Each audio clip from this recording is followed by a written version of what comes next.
এই মুহূর্তে গুরুত্বপূর্ণ আপডেটের দিকে নজর রাখবো। রোহিঙ্গা সন্দেহে আটক এক। শিয়ালদা স্টেশন থেকে আটক করা হলো একজনকে।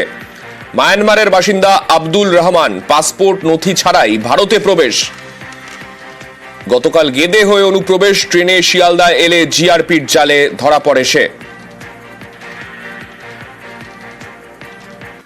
আমাদের সঙ্গে রয়েছেন আমাদের প্রতিনিধি রৌনক। রৌনকের থেকে আরো বিস্তারিত আপডেট জেনে নেব। রৌনক, একেবারেই গতকাল রাত 12:40 নাগাদ শিয়ালদা স্টেশন থেকে রোহিঙ্গা সন্দেহে আটক করা হয় আব্দুল রহমান নামে এক ব্যক্তিকে। তিনি এবং তার সঙ্গে আরো দুজন দিল্লি যাওয়ার প্ল্যান করেছিল, এমনটাই কিন্তু সূত্রপাত জানা যায়। কেন এখানে এসেছিল সে বিষয়ে কিন্তু তারা কিন্তু জানাতে পারছেন না। এবং শুধু তাই নয়, বিনা পাসপোর্টে, বিনা আধার কার্ডে, কোনো রকম পরিচয়পত্র নেই, বর্ডার পার করে সরাসরি কলকাতায় এসেছেন। এবং যখন তাকে জিজ্ঞাসাবাদ করা হয় জিআরপির তরফ থেকে, সেখানে কিন্তু জিজ্ঞাসাবাদে উঠে আসে যে 20,000 টাকার বিনিময় তিনি বর্ডার পার করেছেন এবং গেদে সীমান্তর কাছ থেকেই তিনি বর্ডার পার করেছেন। এবং শুধু তাই নয়, এই তো পারাপারে প্রায় 50,000 টাকার কাছাকাছি তিনি ব্যয় করেছেন। অর্থাৎ এই যে বাংলাদেশ ইস্যু, তার মধ্যে একের পর এক অনুপ্রবেশকারী। এবং এই যে শিয়ালদা স্টেশনে আটক করা হলো এই আব্দুল রহমানকে, তিনি নিজেও জানাচ্ছেন তিনি মায়ানমারের বাসিন্দা, তার কাছে মায়ানমারেরই পরিচয়পত্র রয়েছে।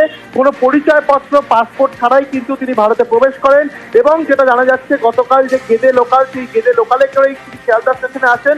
এবং শিয়ালদা যারা টিকিট চেকার রয়েছেন তাদের সন্দেহ হয়, তারপরেই কিন্তু তাকে আটক করে। এবং শিয়ালদা জিআরপিএফ যারা রয়েছে, রেলওয়ে পুলিশ, তারা ইতিমধ্যে তাকে আটক করে রেখেছে, জিজ্ঞাসাবাদ করছে আসলে কি মতলব নিয়ে এখানে আসা। প্রাথমিকভাবে যেটা জানা যাচ্ছিল যে গেদে হয়ে ভারতে প্রবেশ করা এবং সেখান থেকে সরাসরি শহর কলকাতায় আসা এবং এখান থেকে দিল্লি যাওয়ার তার একটা পরিকল্পনা ছিল। দিল্লিতে কেন যেত এবং কি পরিকল্পনা ছিল আদতে, সেই সব বিষয় কিন্তু জিআরপির তরফ থেকে তাকে জিজ্ঞাসাবাদ করা হচ্ছে। সব থেকে গুরুতর যে বিষয়টি, বিনা পাসপোর্টে, বিনা পরিচয়পত্রে তিনি কিন্তু ভারতে প্রবেশ করলেন।